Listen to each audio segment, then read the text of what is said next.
Assalamualaikum waalaikumsalam. Assalamualaikum waalaikumsalam. Apa hukumnya kunut yang dikerjakan setiap subuh? Taib, Anda berbicara hukum berarti saya mesti jelaskan turunan hukum. Ingat bedakan ini ya, ada hukum dan sikap hukum, itu beda. Hukum dan sikap hukum. Kalau sikap hukum itu pilihan seseorang untuk menentukan dan memilih hukum mana yang sesuai. Tapi kalau hukum saja, itu berarti semua turunan hukum yang dipesankan oleh Al-Quran dan Sunnah. Misal, hukum tentang bismillah itu bisa dibaca 4 cara dalam sholat. Seperti saya terangkan tadi malam. Bisa dijaharkan, disirkan, tidak dibaca sama sekali, atau dibaca rakaat pertama, selanjutnya tidak. Tapi sikap kita terhadap itu memilih salah satu. Itu sikapnya. Nah, kadang-kadang mohon maaf, kalau hukumnya sudah ada pilihan, tapi sikap hukumnya berbeda, sepanjang dalam kerangka hukum itu tidak perlu kita kemudian berselisih. Sepanjang dalam kerangka hukum yang sama. Karena kita tidak mungkin memaksakan seseorang selalu sama dengan kita. Kecuali kalau pada hukum yang sifatnya satu dalil, satu contoh, dan tidak ada sikap lain kecuali itu saja. Seperti saya terangkan dalam kesempatan tadi malam. Nah, sekarang tentang kunut. Kisahnya dimulai di saat Nabi SAW dalam fase dakwah. Di awal-awal masa Islam di Mekah, tiba-tiba kedatangan tamu dari distrik Bi'r Ma'unah. Bi'r Ma'unah, agak banyak ini. Menyampaikan bahwa, ya Muhammad, ya Rasulullah, di tempat kami orang-orang yang masuk Islam. Semuanya masuk Islam. Awal masa dakwah, kedatangan informasi satu desa, bedol desa masuk Islam. Kira-kira senang atau tidak? Senangnya luar biasa. Maka mereka minta dikirimkan guru-guru untuk mengajar. Dikirimkanlah oleh Nabi SAW 70 orang penghafal Quran. 70 orang penghafal Quran. Di saat-saat masa awal-awal keislaman, tidak banyak penghafal Quran. Dikirimkan 70 orang ke sana. Singkat cerita, ketika beliau sedang menunaikan sholat, dalam riwayat disebutkan sholat subuh, yang lain mengatakan sholat maghrib, tiba-tiba turun malaikat Jibril menyampaikan bahwa orang-orang tadi yang datang kepada Muhammad, mereka menipu. Karena ternyata orang-orang itu ketika sampai di Bir Ma'unah, semuanya dizalimi, bahkan dieksekusi dan syahid. Jadi mereka semua dibantai, dibunuh. Jadi ada yang menipu mengatakan masuk Islam, dikirimkan pengajar, tapi kemudian disakiti, dizalimi. Nabi dengan sifat kemanusiaannya marah pada saat itu.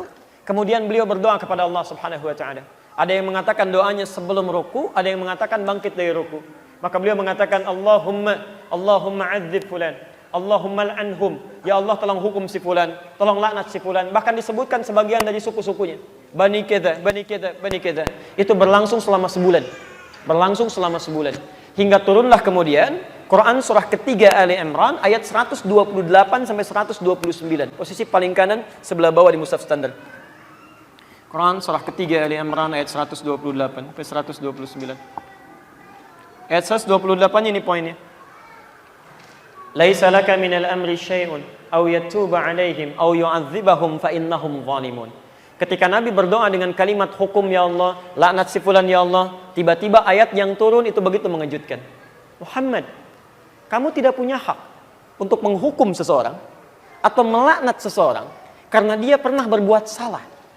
Hak Allah untuk menentukan siapa yang dilaknat atau untuk menghukum seseorang. Perhatikan, ini kalimatnya indah sekali. Indah sekali. Ini ingin memberikan keterangan kepada Nabi SAW bahwa tugas Nabi itu berdakwah dalam kebaikan. Sekalipun cuma berdoa, maka bila bisa berdoa yang baik-baik, maka hindarkan doa yang tidak baik.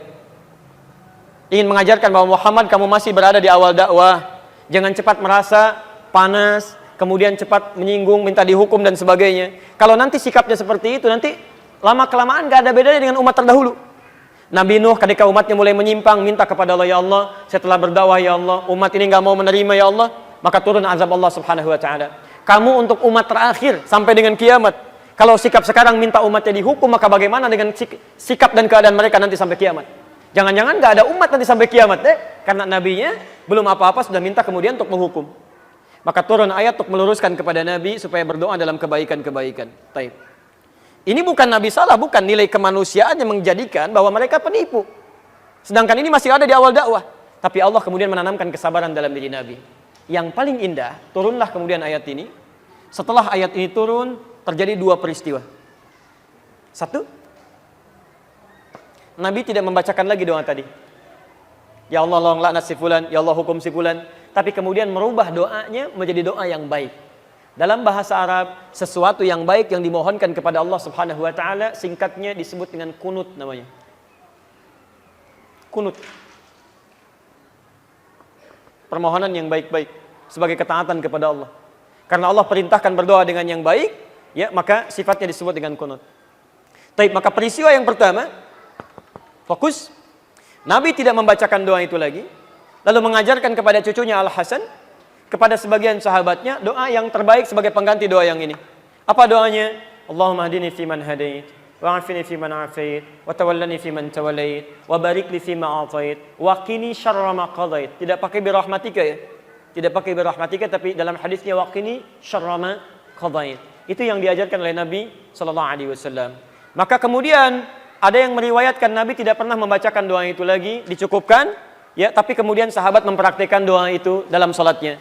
Ada yang menggunakan saat witir, ada yang menggunakan saat Ramadan, ya, di 10 malam terakhir, bahkan ada yang menggunakan dalam kesempatan salat subuhnya. Dan itu didiamkan oleh Nabi sallallahu alaihi wasallam. Bahkan ada sebagian mengatakan bahwa Nabi Muhammad sallallahu alaihi wasallam pernah menggunakan itu dalam salat subuh. Walaupun sebagian memandang riwayatnya lemah, ada yang mengatakan yang lain riwayatnya kuat. Dari sini, Bapak Ibu sekalian, karena Nabi sallallahu alaihi wasallam tidak mempraktikkan doa yang tidak baik tadi, kemudian mengajarkan doa yang baik ini, dan beliau mendiamkan sahabat yang mempraktikkan, tidak melarangnya, ya, maka disinilah kemudian para ulama melihat itu, lalu menyikapi dan mengambil kesimpulan dengan 3 kesimpulan. 3 kesimpulan. Karena Nabi tidak mengatakan langsung. Kalau Nabi mengatakan, sudah nggak usah berdoa, selesai masalah. Kalau Nabi mengatakan berdoa ya, ini bagus, selesai masalah. Tapi Nabi mendiamkan di sini, dan sikap diamnya Nabi dalam implikasi hukum itu bisa menerangkan beberapa pilihan-pilihan hukum.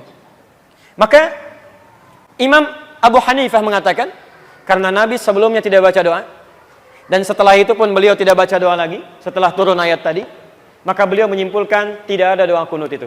Makanya saat subuh tidak perlu membaca doa kunut, selesai. Imam Abu Hanifah.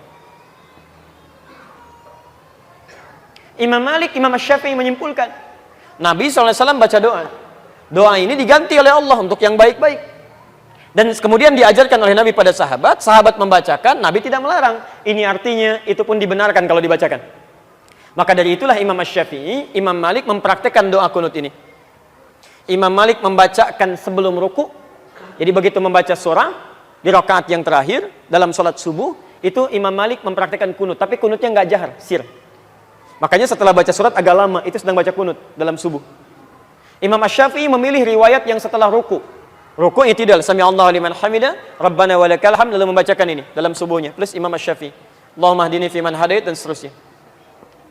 Imam Ahmad bin Hanbal mengambil jalan tengah. Ini Nabi sebelumnya nggak berdoa. Ada peristiwa besar terjadi yang membutuhkan doa, kemudian Nabi berdoa dengan itu. Setelah itu Nabi tidak berdoa lagi. Ini artinya doa ini bisa dihadirkan dalam peristiwa-peristiwa yang menuntut doa itu disertakan oleh kita. Karena ketidakmampuan kita berada di sana.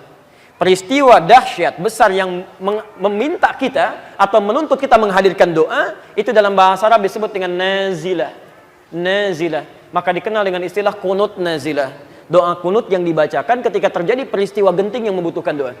Yang ada di Palestina, yang ada di Aleppo kemarin, yang ada di Syria dan sebagainya. Maka dikenal dengan istilah kunut nazilah. Tiga-tiganya disepakati oleh para ulama, baik di zaman itu sampai di zaman kini, ini ijtihad para ulama yang dibenarkan dan sah dilakukan ketika memilih satu di antara ketiganya. Karena Nabi memang memberi peluang yang sama untuk bisa mengerjakannya atau tidak sama sekali. Jadi, di masa bahkan Imam Syafi'i, beliau pernah berkunjung ke tempatnya Imam Abu Hanifah setelah beliau meninggal. Masya Allah Pak, Imam Syafi'i kunut, Abu Hanifah dan muridnya tidak.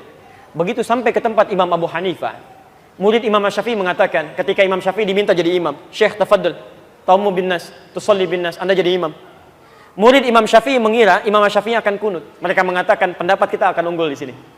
Tapi ternyata ketika sholat subuh, Imam Syafi'i tidak kunut. Tidak kunut. Apa kata muridnya setelah sholat? Syekh, lima lam taknut, kenapa Anda tidak kunut? Kata beliau, saya menghormati pendapatnya Imam Abu Hanifah yang berlaku di tempat ini. Masya Allah. Imam Syafi'i kunut, tapi ketika berkunjung di tempat yang tidak kunut, beliau tidak mempraktikkan kunut.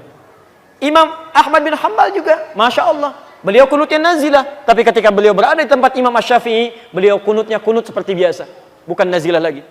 Jadi di sini indah sekali. Para ulama soleh, hafal Quran, menulis kitab hadis, dekat dengan Allah, saling menghormati satu sama lain. Walaupun beda pendapat, tapi masih bisa minum teh sama-sama, tersenyum sama-sama, dan ada dalam kebaikan. Antum bukan imam besar, jadi makmum juga jarang, hafal Quran juga tidak, hadis belum dituliskan, Masya Allah. Kenapa masalah ini jadi pada ribut? Yang kunut benar, yang tidak kunut benar, yang salah, yang tidak sholat subuh. Selesai. Kalau saat jadi makmum, terus kemudian kita memilih tidak kunut, kemudian imamnya kunut sikat tangan, tidak apa? Baik, ini pertanyaan selanjutnya, sama di sini ya dengan kertas. Baik. Nah, sekarang selesai sederhana. Jika imamnya kunut, antum ikut kunut. Mengaminkan, selesai. Ya, persoalan mengangkat tangan atau tidak itu persoalan lain. Tidak harus mengaminkan mengangkat tangan. Saya tadi subuh imamnya kunut. Saya mengaminkan, tapi tidak harus mengangkat tangan. Kalau imam dia berdoa, boleh mengangkat tangan. Ya, jadi begitu mengatakan Allahumma hadina fiman hadait, saya katakan amin. Karena makmum itu tugasnya mengikuti imam. Dan kalaupun imamnya nggak kunut, antum biasa kunut, antum nggak usah kunut. Apalagi imam salam, antum sujud sahwi, itu nggak usah. Awas jangan terlampau soleh di sini. Awas, karena tugas makmum itu mengikuti imam. Imam ruku, antum ruku. Imam sujud, antum sujud. Imam kunut, antum kunut. Imam nggak kunut, antum nggak usah kunut. Selesai ya? Gampang sebetulnya. Allahu Akbar. Yang salah, yang tidak, kita sepakat di situ. Baik. Saya dulu di Tripoli dapat kunjungan dari ketua PBNU dulu. Datang, ya, mengatakan, alhamdulillah katanya Ustaz. Di Indonesia sekarang NU dan Muhammadiyah sudah kompak. Subuhnya nggak pakai kunut gitu ya. Masya Allah saya bilang, bisa begitu? Iya, karena nggak pada ke masjid semuanya masing-masing.